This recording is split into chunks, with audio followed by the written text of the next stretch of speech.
What's up, it's Wilson right here. Thanks for watching EURweb. Bong bong. Hi, I'm RedOne. You're watching EURweb.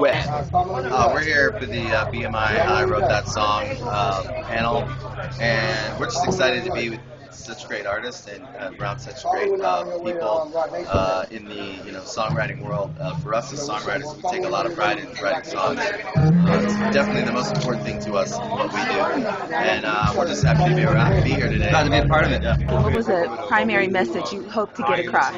No, I mean just do your research, as I always say. As a songwriter, you should definitely hear so much, as much as you can of hits and songs and styles, and be strong. Just know as much as you can about music, and then practice, and work hard. This is my message, and of course I'm going to share my experiences and stuff like that with the panel. So I'm excited. Okay, and why are events like this, annual events like this, important to the industry? No, I think they are important. This kind of panels are important to the youth, just because it always starts with a song. Before anything is those songs. You know what I mean? You can have an incredible artist, but without a good song, nothing is going to happen. Just write a lot of songs, just because it's like I think it's like working out or something. The more you do it, the more you understand it, the more you learn to articulate things that you couldn't before. So I'd say just work hard, just keep working, and write a lot of songs, and just do it for the love, and everything else will follow. It's DJ Khaled. You were watching EURweb. This event is important because you can get questions answered, and at the same time, it's good networking, and it's important to me because I get to see RedOne, somebody that I look up to and love his music and love what he's about. So it's important to inspire and give advices to the songwriters how to write, how to think, some details they should think about in the process, and get them as good as they can. Give them your advices. Absolutely, it's really important for the songwriters and for the music industry. Period, because it all starts with a hit song. Hey, what's up? I'm Joel Madden, and you are watching EURweb. I grew up in a very small place in Maryland. I never really got to be around this stuff until after we had gotten a deal and we'd been out touring, and most of the time I'm on the road, so it's not that often I've been able to be at things like this, but I've always wanted to. I enjoy things like this. I enjoy hearing people speak about what they've done to achieve success, how they feel about the state of things now, the state of things yesterday, and what they think about tomorrow. It always comes down to me work ethic. I go to the studio every day just like a athlete goes to the gym, and I just work hard at it, and I think the longer and harder I work, the better I get at it, and I would tell any new artist, it's just about how hard you work, about staying humble, working hard, and taking every opportunity as seriously as you can. It's just good for students of music to watch others talk about their experiences of music and get inspired. These guys have paid their dues. What's up, this is RedOne. You're watching Billie's EURweb.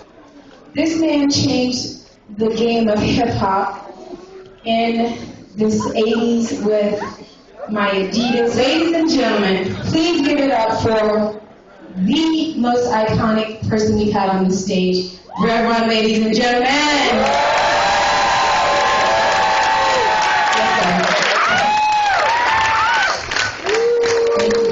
Thank you. Next, I'd like to welcome two brothers who are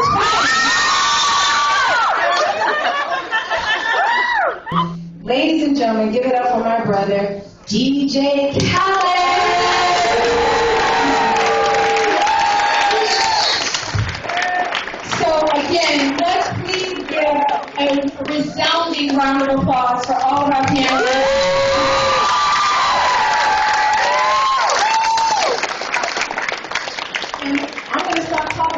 Our first song by RedOne. You want to hear from them, not me, so let's go. My Adidas. Give me some volume. Give me some volume. So we would just talk about it, and we come up with ideas of what type of records we're going to make. So it wasn't like, okay, we're going to make a record and we hope Adidas gives us $1 million to get our own pair of, line of Adidas clothing. So that wasn't the focus. The focus was to make a record that represented us and a record that was dope. Adidas was blessed by it, and so were we. So arguably, this song put you guys on the map. What was the inspiration? And, you know, did you, when you wrote this song, know that this would define your career? No, not at all. I think when we wrote this song, we had first come to LA and really spent more time here when we were making this record. We came off the road, and 3 days later we were in the studio, and we had about 2 months to make a record before we had our next tour. So we were just trying to jam through this record, and we would write songs every day. When we write, we sit down with an acoustic guitar and we just try to write a song. And I feel kind of weird sitting up here with it, but you're gonna play it, and you're gonna move it. I think the song itself was just us and our perspective of being on the outside looking in, what we saw around us, and not having it, and spending our whole life not having much, especially being influenced by. I would say our influences are more drawn from the hip hop world than the rock world for us. So lyrically, I think our lyrics had a little bit more attitude sometimes. With a song like that, Lifestyle, which is kind of sarcastic and funny, but we meant it at the time of, if you don't want it, we'll take it.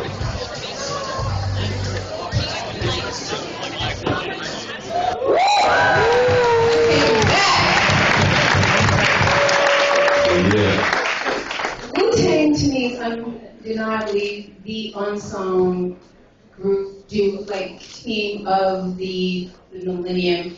Coming from a group where everybody's gone on to have such success, what was it like in that movement when you have so many talented artists and everybody being able to do what they do, you obviously being behind a lot of the production but still having a voice? Tell us about the early days of Wu-Tang and your experience. Well, one thing I think Wu-Tang tried to do is tell our story to the world, tell our experiences. You know, growing up in New York during the 90s, it was crazy life, a lot of violence, a lot of trouble we would find ourselves into. And our refuge would be the studio. And my house was the studio. So, you know, many nights, RedOne may come to my house after smoking some weed, and he'll run into Method Man at my house. And that was a place where no matter how much trouble we did in the world, we would come and make songs.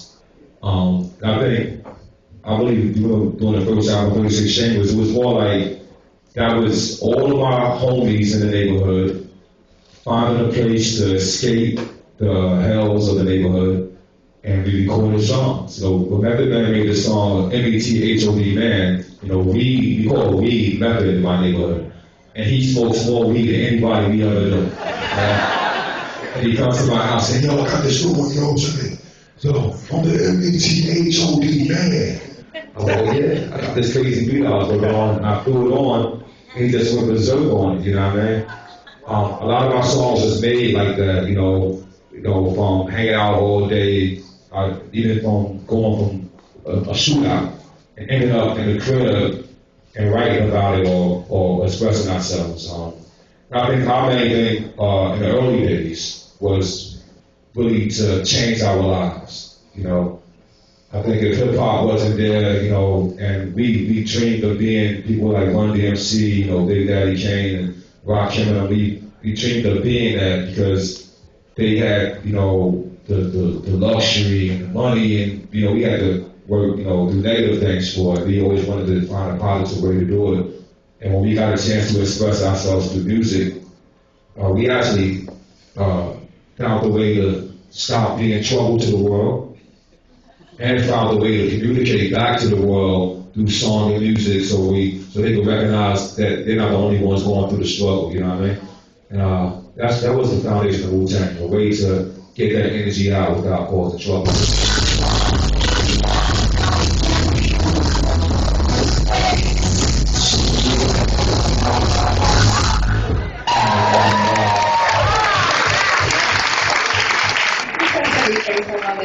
So arguably she's one one of the biggest artists to break in this last few years. How did your relationship develop, and what is the creative process that kind of came about in delivering records like Poker Face with Gaga, who's very creative herself, clearly? Absolutely. Well, thank you for coming.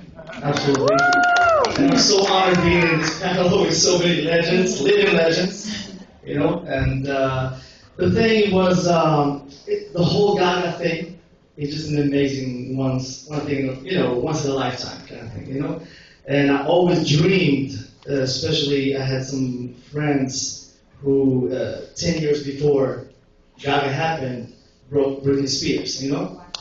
And they were really close to me, really close to me. I was like, oh my God, I wish one day I'm gonna fight to break this next big Madonna or Britney or somebody like that. So, and for me, to go back, I'm from Morocco, from Africa. So, you know, so I just want to tell you that for me, the dream was very, very far. Like you guys are in America, so your dreams are very close to you, very close. You just have to fight and do it, you know? For me, it was just on TV. How am I going to get there? Visa, impossible. Where am I? Spain, visa. So it's a long process. So I had to plan a way to get somewhere and step by step. So I had some friends. I went to Sweden. I fought, and it happened. I made some hits there. And then every time I was going back to Morocco, people didn't know my songs. They were big in Sweden and Scandinavia. So I was like, oh my God. I gotta make it global success because the world needs to hear my music, you know? So I went to America and I had to struggle from zero again. And it happened after 40 years or more. I mean, the whole process was 20 years of fighting, just so you guys know.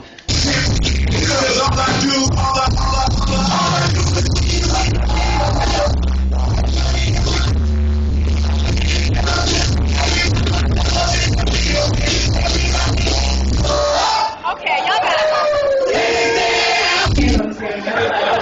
So now I'm going to do Kill Me in the Car. So you have literally changed the game, and again, I'm sure the journey was long, but every record you touch somehow becomes an anthem. How and where do these inspirations come up, and do you know, I know oftentimes we have these conversations, but I want you to have it in this room. We talk, and when I hear them, I'm like, this is it, Khaled, this is, and you deliver it one after another after the, what's the formula? I mean, I'm in this hip hop, you know what I'm saying? Like, I was just talking to RedOne. You never know what you might get. I mean, you might get Thriller. Not even, you know what I'm saying? Like, there you go. I'm just keeping it real, like, you just don't know. Thank you.